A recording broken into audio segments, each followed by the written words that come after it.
جو ملک کی ریڑھ کی ہڈی اس وقت دیکھیں کہ طلباء جو کہ کسی بھی معاشرے میں ملک کی ریڑھ کی ہڈی ہوتی، مطلب جو بنیادی مسائل کا شکار ہے کہ ہم فرسٹ اسٹیپ جب اسکولز میں جب کالجز میں جاتے ہیں تو وہاں ہمارے لیے بہت سارے مسائل کھڑے ہو جاتے ہیں، پھر یونیورسٹیز میں جاتے ہیں وہاں پہ بہت سارے مسائل کھڑے ہو جاتے ہیں، تو بنیادی اتنے لامحدود مسائل ہیں کہ ان کا حل ہی نہیں ہے۔ میں آپ کو بتاؤں کہ جب ہم جاتے ہیں یونیورسٹیز میں سب سے پہلے تو فیسز کا ایشو ہوتا ہے، ہر سال 10 سے 15% اضافہ ہو جاتا ہے اور دن بدن تعلیم غریب طلباء سے دور ہو رہی ہے اور بہت مسئلہ بن چکا ہے۔ سوشل آرگنائزیشنز بہت ساری کام کر رہی ہیں، وہ ڈونیشن کر کے وہ دے رہے ہوتے ہیں، فنڈ دے رہے ہوتے ہیں، لیکن بہت بری حالت ہے، بہت سارے مسائل ہیں جو نہیں حل ہو رہے ہیں۔ اور ابھی اگر میں اس گورنمنٹ کی طرف جاؤں تو میں سمجھتا ہوں کہ اس کو بھی کچھ ٹھوس سٹیپ لینے چاہیے طلباء کے مسائل کے حوالے سے۔ ویسے بھی آپ دیکھیں تعلیم کے اوپر 5% سے زیادہ بجٹ نہیں لگ رہا ہے۔ ایک چیز اور میں آپ کو ایڈ کرتا چلوں کہ اس سے پہلے ہمارے جو قائد میاں محمد نواز شریف ہیں انہوں نے ایک پالیسی لانچ کی تھی اپنے جو اقتدار تھا 5 سالہ اقتدار یہ جو گزر چکا ہے، انہوں نے master level, M Phil level اور پی ایچ ڈی لیول کے طلباء کی جو فیس ہے وہ ریفنڈ کی ہے اور ان کو لیپ ٹاپ اسکیم اس طرح کی اسکالرشپ، جبکہ اس گورنمنٹ میں وہ نہیں ہے۔ اس طرح بہت سارے مسائل ہیں۔ وہ باتیں اپنی جگہ درست ہیں، لیکن میں یہ پوچھنا چاہوں گا، آپ کا ایک اپنا ایکسپیرینس بھی رہا ہے، آپ نے یونیورسٹی کی سیاست کی، پھر آپ مرکزی جو آپ کی باڈی ہے اس میں بھی رہے۔ مین مقصد کیا ہوتا ہے؟ کیا طلباء کا سیاست میں مطلب طلباء کس مقصد کے لیے سیاست کرتے ہیں؟ کیا وہ کسی نظریے کو ساتھ لے کے چل رہے ہوتے ہیں یا پھر اپنی فیسز اور دیگر مسائل کے حل کے لیے ایک طالب علم سیاست میں آتا ہے؟ سیاست میں آنے کی مین وجہ کیا ہوتی ہے ایک طالب علم کے لیے؟ سیاست میں آنے کی مین وجہ یہی ہوتی ہے کہ مسائل ہی ہوتے ہیں میرے خیال سے۔ ایک تو ہوتا ہے خدمت کا جذبہ، لیکن بہت لو لیول پہ خدمت کا جذبہ کسی میں ہوتا ہے، اسٹوڈنٹ لیول پہ خدمت کا جذبہ کسی کو ہوتا ہے۔ اس کو جب مسائل نظر آتے ہیں اور وہ پھر میرے خیال سے اس وقت وہ میدان عمل میں نکلتا ہے کہ میں ان کے مسائل کا حل کر سکوں۔ جب وہ اس قابل بندہ اپنے آپ کو سمجھتا ہے کہ میں میری وجہ سے مسائل حل ہو رہے ہیں، میں کہیں نہ کہیں آواز بلند کر رہا ہوں، تو وہیں سے اس کی جو سیاست کی بنیاد سٹارٹ ہو جاتی ہے۔ وہ پھر عملی میدان میں بھی اس کے علاوہ جو مطلب یونیورسٹی سے نکل کر جو آگے کی پولیٹکس ہے، جو فیلڈ کی پولیٹکس ہے، پھر وہ اس کو اپنا نظریہ بنا لیتے ہیں، ایک سوچ و فکر کے تحت طلباء آگے پھر اس پہ کام کر رہے ہوتے ہیں۔ بتائیے گا، آپ مرکزی ترجمان ہیں M S F N Azad Kashmir کے۔ M S F N Azad Kashmir نے طلباء کے لیے، اسٹوڈنٹ رائٹس کے لیے کیا کچھ کیے؟ دیکھیں، آزاد کشمیر کے اندر تو ایم ایس ایف این کا ہمیشہ سے طلباء کی جو مسائل ہیں، طلباء کے جتنے بھی مسائل میں ان کے حل کے لیے کلیدی کردار رہا ہے۔ آزاد کشمیر میں جتنے بھی میں آپ کو بتاؤں کہ جتنے بھی مسائل ہیں اس پر ہماری جو کیبنٹس ہیں، ہمارے جو صدر ہیں، باقی جتنے بھی ممبران ہیں، اپنی آواز بھرپور طریقے سے بلند کرتے ہیں۔ ہم ضرور حکومتی پارٹی کا طلباء ونگ ہیں، لیکن ہم ہیں تو طلباء برادری، ان کے ساتھ ہمارا یکجہتی، ہمارا تعاون ہر لحاظ سے ہوتا ہے۔ کہیں کوئی فیسز کا ایشو ہو، کہیں کوئی اور مسئلہ ہو، پچھلے دنوں یہ جو مسئلہ چل رہا تھا، آپ یہ دیکھیں کہ یہ آزاد کشمیر میں جب یہ دیکھیں یہ تھا نا، کرونا کے دنوں میں فیسز کا ایشو تھا اور یہ بہت سارا جو ایسے لائن آف کنٹرول کے گرد و نواح میں نیٹ کی سروس نہیں تھی، ادھر بھی 4G کی سپیڈ نہیں تھی اور پھر بھی فیسز بھی کم نہیں کی جا رہی تھی۔ یہ مسئلہ تھا، ایک بہت بڑا مسئلہ تھا، اس پر بھی ہم نے بھرپور جو ہے ان کا ساتھ دیا طلباء کا، اور ہمارا اس میں بنیادی رول رہا ہے۔ اور اس کے علاوہ تحریک آزادی کشمیر کے لیے ہم نے رول پلے کیا ہے، ہر جگہ ہمارے لوگ ہیں اپنے اپنے سیکٹرز پہ۔ آپ نے تحریک آزادی کشمیر کی بات کی تو میں پوچھنا چاہوں گا، تحریک آزادی کشمیر میں جو کشمیر کی آزادی کے لیے جو تحریک ہے، میں اسے سو کارڈ کہوں گا، اس میں ایک طالب علم کا کیا کردار ہو سکتا ہے؟ دیکھیں، بنیادی طور پر ہر طالب علم جب یونیورسٹیز میں جاتا ہے، جب وہ پڑھ رہا ہوتا ہے، تو وہ دیکھیں کہ جب اس کو نظر آئے گا کہ جب وہاں پہ اس کے کسی طالب علم کے ساتھ زیادتی ہوگی، کسی بچے کے ساتھ زیادتی ہوگی، کسی نوجوان کے ساتھ زیادتی ہوگی، تو اس کو وہ درد اپنے سینے میں تو محسوس ہوگا. تو وہ پھر میرے خیال سے تحریک آزادی کشمیر کے لیے ہر شخص جو ہے نا، نہ صرف اسٹوڈنٹس بلکہ عام عوام بھی، ہر جو شخص ہے وہ اپنے اپنے فورم پہ کسی نہ کسی لحاظ سے کام کر رہا ہے. اور طلبہ تو ویسے بھی اس میں ہمیشہ سے جو اس کے تحریک آزادی کشمیر میں ان کا بنیادی کردار رہا ہے. اور بیس کیمپ میں کوئی بھی احتجاج ہو، کوئی بھی اس طرح کا ہو، کوئی بھی سیمینار ہو، تو اس میں اپنی پارٹیسپیشن کرتے رہیں. اب میں کوالا ہائیڈرو پاور پروجیکٹ کی طرف آنا چاہوں گا. آپ نے ہر فورم پہ، ہر جگہ پہ اس کی حمایت کی. کیا وجہ ہے جس کی بنا پر آپ اتنی شدت سے حمایت کر رہے ہیں اس پروجیکٹ کی؟ کیا اس کی بنیادی وجہ کیا ہے؟ دیکھیں، اس سے پہلے آزاد کشمیر میں 2 پروجیکٹ لگے ہوئے. منگلا ڈیم جو بجلی پیدا کر رہا ہے، اس کے بعد نیلم جھیلم. ابھی 1124 میگا واٹ کا جو کوالا ہائیڈرو پاور پروجیکٹ ہے، یہ پروجیکٹ ان 2 پروجیکٹ سے تھوڑا سا اس میں ڈفرینس ہے، ان سے تھوڑا سا مختلف ہے. پہلی بات یہ کہ میں آپ کو بتاؤں کہ کوالا ہائیڈرو پروجیکٹ کی مد میں ہمارے 15 اسٹوڈنٹس جو ہیں وہ چائنا کی انجینئرنگ یونیورسٹی میں پڑھ رہے ہیں. پہلے بیچ میں 15 گئے ہیں، دوسرے بیچ میں پھر 15 گئے ہیں. اور ہر سال اسی طرح ہمارے 15 سے 20 اسٹوڈنٹ جو ہوں گے وہ اس یونیورسٹی میں الیکٹریکل انجینئرنگ ڈپارٹمنٹ میں وہ اپنے جو 4 سال ہیں وہاں گزاریں گے. تو یوں جو تقریباً ہمارے 100 کے قریب جو ہیں بچے اس سے ہمارے جو الیکٹریکل انجینئر جو آئیں گے مستفید ہوں گے. اس کے بعد دیکھیں، یہ پروجیکٹ ریاست کی خوشحالی کا ضامن ہے. اس میں جو ہماری جو محرومیاں تھیں، فرض کیا آپ دیکھیں کہ پورے پاکستان میں اس وقت پورے پاکستان میں آپ دیکھیں کہ ڈیم کا ایک بہت بڑا مسئلہ ہے، پانی اسٹوریج نہیں ہو رہی ہے. اور آپ یہ کس طرح کہہ سکتے ہیں یہ خوشحالی کا ضامن ہے؟ ایک طرف ایک دریا بچاؤ مہم کا آغاز ہو چکا ہے، جیسا کہ اب تو شاید مظفر آباد کے ہر فرد کو پتہ ہے کہ دریا کا رخ موڑنے سے کیا کچھ نقصانات ہوتے ہیں. اس کے بعد UN کے بنائے گئے قانون بھی موجود ہیں. پاکستان حکومت کے، آزاد کشمیر حکومت کے ساتھ معاہدے میں وہ چیزیں موجود نہیں ہیں جو ایک ڈیم بنانے کے لیے یا اس قسم کا پروجیکٹ لگانے کے لیے جن عوامل کا ضروری ہوتا ہے. مثلاً جھیلیں بنانا، درخت لگانا اور ڈرینیج کے لیے کوئی سسٹم بنانا، یہ ساری چیزیں اس معاہدے کا حصہ نہیں ہیں. ان تمام تر چیزوں کو مد نظر رکھتے ہوئے بھی آپ کوالا ہائیڈرو پاور پروجیکٹ کے حمایتی ہیں. اس کے پیچھے کیا وجہ ہے؟ آپ دیکھیں، اس سے پہلے نیلم جھیلم ہائیڈرو پروجیکٹ بنا، اس میں ٹھوس معاہدہ نہ ہونے کی وجہ سے اس وقت کی جو گورنمنٹ تھی بہت سارے مسائل پیدا ہوئے ہیں. آپ کی بات بالکل درست ہے. اس میں واٹر باڈیز نہیں بن سکی ہیں. اس میں اگر آپ دیکھیں کہ پلانٹیشن نہیں ہو سکی ہے، اور بہت سارے جو چھوٹے چھوٹے مسائل تھے کمیونٹی انفراسٹرکچر کے لیے، کمیونٹی انفراسٹرکچر کو بہتر بنانے کے لیے، وہ نہیں حل ہو سکے. اور آپ نے دیکھا ہوگا کہ یہاں پہ کہا جاتا تھا کہ 3 سے 4 جھیلیں بنیں گی، تو لیکن وہ نہیں بن سکی ہیں. لیکن اس میں آپ کو یہ بتاؤں کہ جو اس میں ان کا جو MOU سائن ہوا ہے، اس میں یہ بات بڑی واضح ہے کہ یہاں پہ جھیلوں کا قیام عمل میں لایا جائے گا، اور اس کے بعد پلانٹیشن کی جائے گی. تقریباً پروجیکٹ سے ریلیٹڈ، جو ٹنل سے ریلیٹڈ جتنا بھی ایریا ہے 3 سے 4 کلومیٹر. اور اس میں آپ دیکھیں کہ یہ تقریباً ابھی دیکھیں کہ شہر کو صرف 2 کلومیٹر یہ ٹچ کر رہا ہے. دنی سے لے کر 2 سے 3 کلومیٹر یہ بن رہے ہیں. اور ایک اور یہ بات کہی جاتی ہے کہ ڈیم بننے کے بعد اس میں پانی کم ہو جائے گا، جبکہ ایسا نہیں ہے.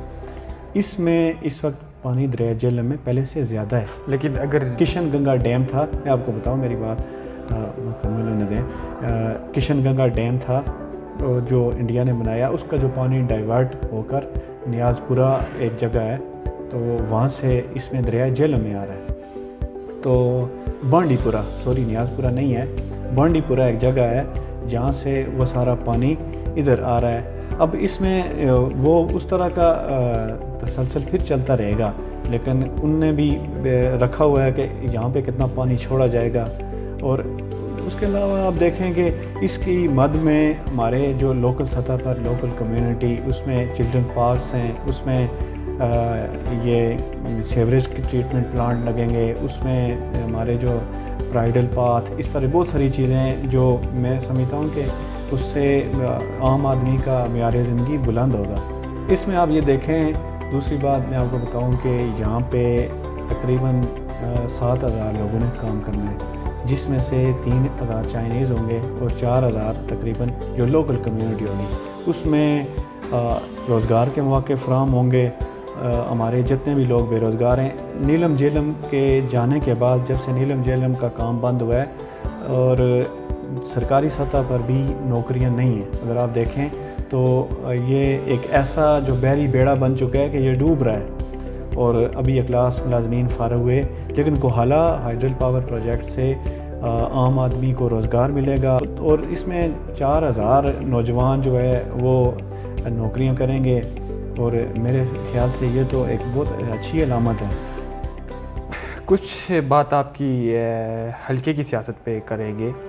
ہم نے دیکھا کہ آپ راجہ مظہر قیوم، جو کہ سیاست میں ابھی نئے ہیں میں کہوں گا، ان کے آپ بڑے میں کہہ لوں کہ ایک چیف کمپینر ہیں. ٹھیک ہے، حلقے میں آپ ان کی ایک اچھی کیمپین چلا رہے ہیں. کیا وجہ ہے ایک نیا شخص ہے اور اتنی شدت سے آپ اس کا ساتھ دے رہے ہیں، اس کی حمایت کر رہے ہیں، اس کا کام کر رہے ہیں؟ اس کے پیچھے کیا وجہ ہے؟ میری ایک گزارش سنیں. بات اس طرح سے ہے کہ اگر ہم راجہ مظہر قیوم صاحب کے والد صاحب کا ذکر کریں تو راجہ عبدالقیوم خان، جنہوں نے بنیاد سے اپنی سیاست کا آغاز کیا، یہ دیکھیں وہ وقت تھا کہ جب سیاست کو عبادت سمجھ کے کیا جاتا تھا، اور اس وقت سے بنیادی گراس روٹ لیول سے آپ دیکھیں کہ انہوں نے کام کیا. اور اگر آپ حلقہ کے اندر دیکھیں کہ ان کے جو 24 سال محترم چودھری لطیف اکبر صاحب کے 24 سال اور راجہ عبدالقیوم خان صاحب کے 12 سال، اس کا آپ پہلے موازنہ کریں کہ کس کے عرصے میں کام زیادہ ہوئے ہیں. اس بنا پر وہی جو عوامی خدمت تھی، وہی جو تعمیر و ترقی کا جو سفر تھا جو راجہ عبدالقیوم خان صاحب نے شروع کیا تھا، اب اسی تعمیر و ترقی کے سفر کو لے کر راجہ مظہر قیوم صاحب میدان میں. اور اس بنا پر وہ میں سمجھتا ہوں کہ ہمیں ایک نوجوان کی ضرورت تھی کہ جو عام آدمی کے مسائل سن سکے. راجہ عبدالقیوم خان صاحب عمر کے اس حصے میں بھی کام کر رہے ہیں، لیکن وہ کام میرے خیال سے کسی نوجوان سے ہونا چاہیے تھا، کسی نوجوان سے لینا چاہیے تھا. اب وہ راجہ مظہر قیوم صاحب اس کو سر انجام دے رہے ہیں. حلقے میں اور بھی بہت سارے نوجوان سیاستدان موجود ہیں، ثاقب مجید راجہ کی صورت میں، راجہ منصور خان کی صورت میں. ایک مظہر قیوم ہی کیوں؟ آپ نے مظہر قیوم کو کیوں چنا؟ میں نے اس سیاسی عمارت کو دیکھا ہے، اس سیاسی عمل کو دیکھا ہے کہ جسے بنانے میں راجہ عبدالقیوم خان صاحب نے 50 سے 60 سال لگائے ہیں. اور اس جو انہوں نے ایک جو عمارت بنائی ہے، اسی عمارت کو دیکھتے ہوئے، اسی ان کے مقصد کو دیکھتے ہوئے وہی مقصد مظہر صاحب لے کر آگے نکلیں. اس وجہ سے میں سمجھتا ہوں کہ مظہر صاحب جو ہے نوجوانوں کے لیے، حلقہ کی عام عوام کے لیے بہتر ثابت ہو رہے ہیں. اور اس وجہ سے میں نے سمجھا. آخری کوسچن کی طرف جاؤں گا. بہت سارے ایسے نوجوان ہیں، بہت سارے ایسے اسٹوڈنٹس ہیں جو سیاست میں آنا چاہ رہے ہیں. آپ ایسے اسٹوڈنٹس کو، ایسے نوجوانوں کو کیا پیغام دینا چاہیں گے؟ بہت سارے نوجوان بالکل ایسا ہی ہے کہ سیاست میں آنا چاہ رہے ہیں، لیکن ان کو میں ایک ہی کہوں گا کہ سب سے پہلے اپنی تعلیم اور اس کے بعد سیاست کو اگر وہ شوق سمجھ کے کرتے ہیں اور کسی نظریے کی بنیاد پر وہ سیاست کرتے ہیں، کسی نظریے کو لے کر وہ چلتے ہیں، کسی سیاسی قائد کو لے کر جو ان کو ایک اس عمل سے اچھی طرح ان کو گائیڈ کرے، تو وہ ٹھیک ہے. ادروائز میرے خیال سے بہتر نہیں ہے. بہت شکریہ آپ کے وقت کا. جی ناظرین، اگر کوئی آپ میں سے سیاست میں آنا چاہتا ہے تو تعلیم کو اپنی پہلی ترجیح رکھیے گا۔ ناظرین، آپ نے ہماری گفتگو سنی، آپ نے جانا کہ طلباء کو کس قسم کے مسائل کا سامنا ہے اور جو طلباء سیاست میں آنا چاہ رہے ہیں انہیں کیا کچھ کرنا چاہیے۔ انشاءاللہ پھر کسی نئے ایپیسوڈ میں کسی نئی شخصیت کے ساتھ آپ کی خدمت میں حاضر ہوں گا۔ تب تک کے لیے دیجیے اجازت۔ اللہ حافظ۔